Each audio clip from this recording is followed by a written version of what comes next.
Hi, it's Laura at Aquamarine18. Thank you for stopping by my channel today.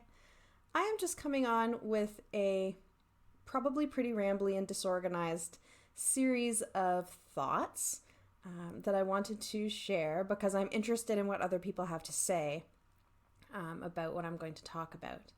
So I don't anticipate this video being very long, but I had something in my mind that's been in my mind for a little while now that I wanted to throw out there, for conversation. So I'm going to put this in my depth year playlist since the depth year is really what has prompted these reflections. Folks who have been on my channel before for a while will know that I'm doing a depth year this year. If you have somehow found this video and have no clue what I'm talking about when I talk about depth year, I would suggest maybe going back to the first video in my depth year playlist where I talk about what the concept of depth year means and what I'm doing when I say I'm doing a depth year. So you can check that out if you would like. But what I wanted to talk about was wish lists and the idea of having a tarot or oracle wish list and what that means. Because I feel like it's a phrase that we often use, right?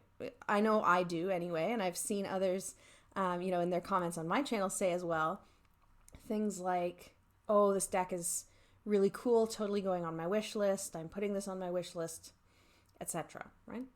And I've realized that over the years, the last several years of being a person who reads tarot and oracle and has more than one deck, that what I mean when I say I'm putting something on my wish list has actually meant different things at different times.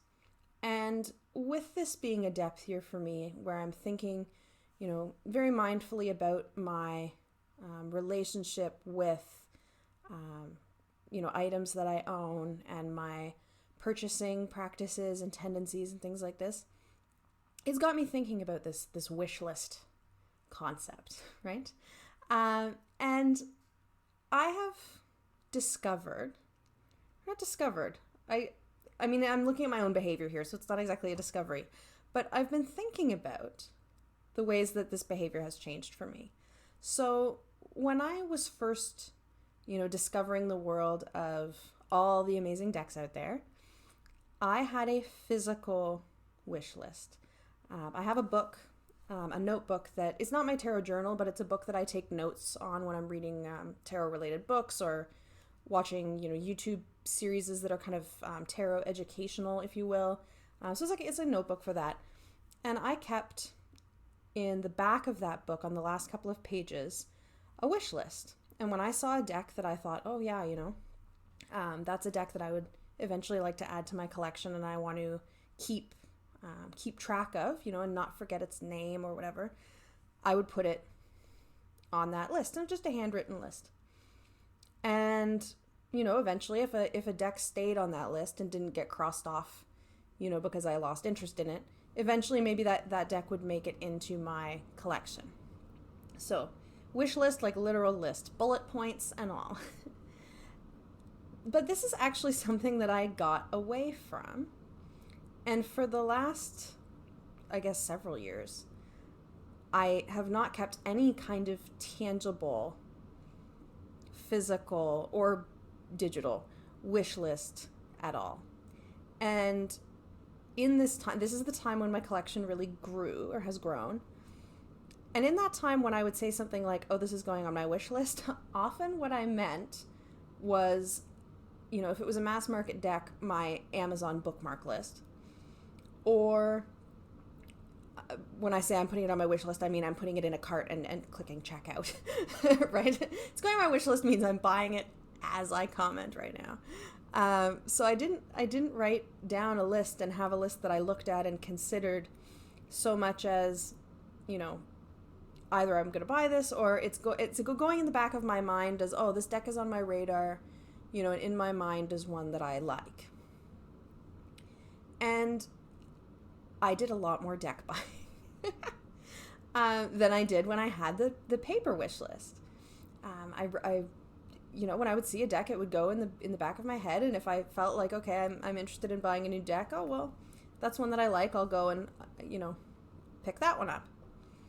And so I'm trying to think about what the relationship is between the keeping of the physical or again, digital, just a concrete list versus just kind of having this nebulous concept in my mind of decks that I like and getting decks that I like, right?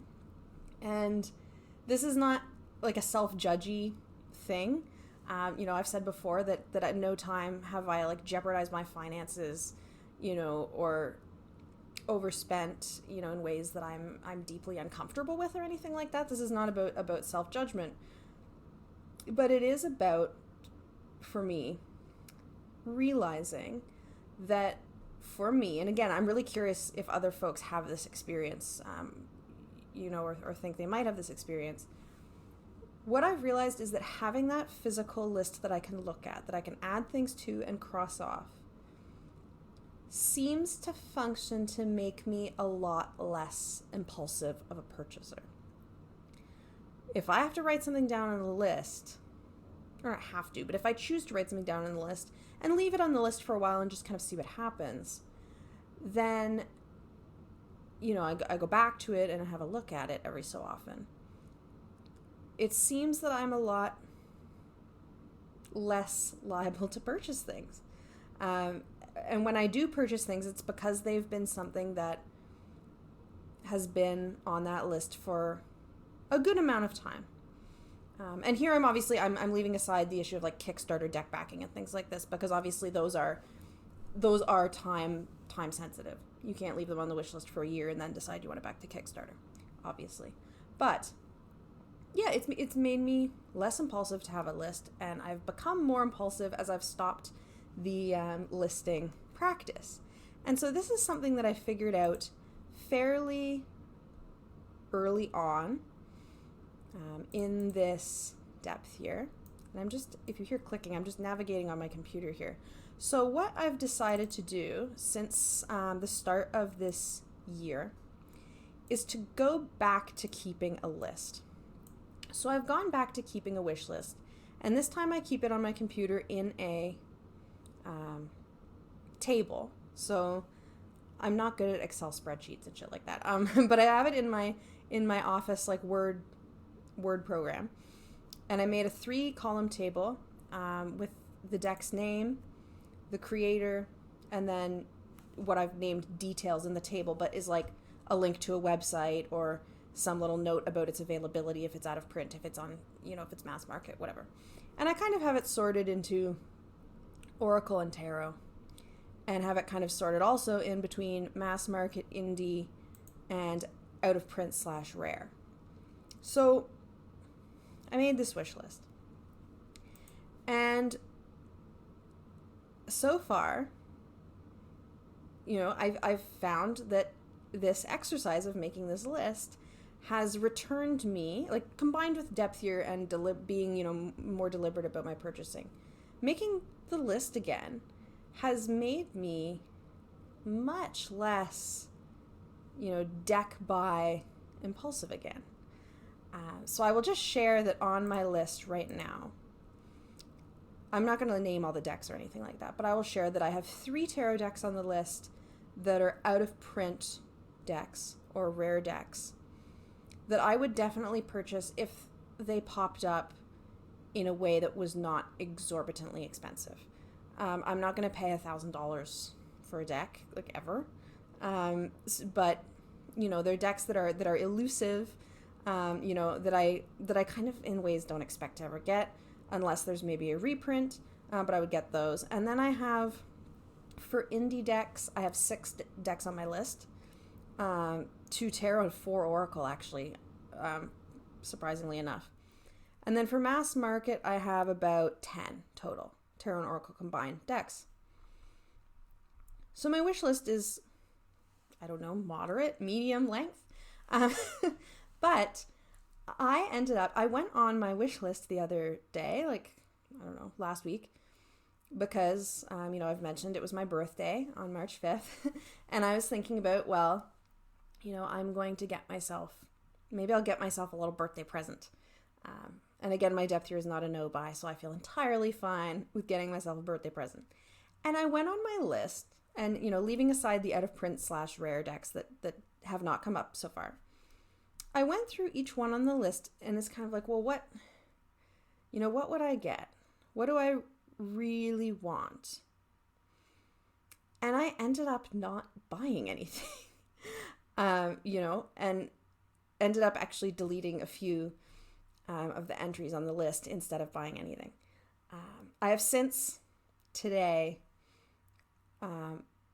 bought my first deck of 2020, this depth here, and it was one that I knew that I would, that happened to just come out right, in my birthday week, so that worked out nicely. I have pre-ordered Kelly Fitzgerald of the Truth and Stories Journey Oracle deck. I already have the Journey token system, and I really love it, and I knew that when that deck came out, I would definitely want to pre-order it, so that was a kind of planned purchase anyway. But I had looked, and I kind of thought, oh, well, maybe I'll have a tarot and an oracle for my birthday, and I went down the list, and I kind of thought, well, what gap is this filling? And are there decks on this list that at this moment I would be so excited and rather work with, for example, than some of the decks I've gotten recently, because I had a few Kickstarter decks arrive, and I kind of just landed on no. So I didn't order anything, which is not to say that I won't ever order any things on this list. I'm sure that I will. Some of them have been on the list for like a really long time, particularly the mass market decks. It's just, I know I can get it. It's not limited, that I just have never purchased. But yeah, so the wish list. I have officially returned to the concrete, typed out wish list. And I feel really good about it. And it's much more tidy and organized. I'm a definite, organization enthusiast, we'll say. I'm a big fan of lists, like in general, in life, to-do lists, grocery lists, like day planner lists. I'm into it. So now I have my table of deck creator, and details, and that's my wish list. And I have been, with interest, I've been observing how these kind of listing strategies end up connecting to or affecting my purchasing, and my purchasing of decks specifically. So again, all without self-judgment, and certainly all without without any judgment of others. But it's an interesting observation, and I feel like these are the kinds of things that I wanted Depth Year to do for me. I know people do a Depth Year for different kinds of reasons. Sometimes it's about curbing spending habits that are less than ideal, things like that. But really, my motivation, or one of them, for doing a Depth Year was just to have these kind of moments of introspection about how I am and how I am with things. And I feel like this is the first kind of major connection that I've made between two different things that I do, between buying decks and between a wish list. And that's it. And I'm interested in this, and I'm not sure, why it is that the wish list seems to affect me so much, but it does, and it's an interesting thing that I've learned about myself. So I'm curious to hear from anyone who's interested in commenting below, whether you keep a deck wish list, whether you use the language of wish list, whether you keep a kind of concrete list on a piece of paper or on your computer, and cross things off, or whether you just kind of keep track mentally of decks that you're interested in, and choose one or more to purchase at any given time in a completely different way that I haven't thought of. So please do share your thoughts. I'm very, very interested to have conversations about this. And there's always an element of wondering, like with a rambly thought video like this, it's like people are going to watch this and think just like, what the hell is she talking about? Or maybe you're nodding along and thinking, oh yeah, that's totally a thing that makes sense to me and that I do as well. So, let me know either way. Very happy to have conversations. Thank you again so much for watching. This video has ended up way longer than I expected. I expected maybe 6 minutes, and now we're at 15. So particularly if you stuck with me to the end, that's cool. I will talk to you again soon. Thank you so much for watching. Have a great day. Bye.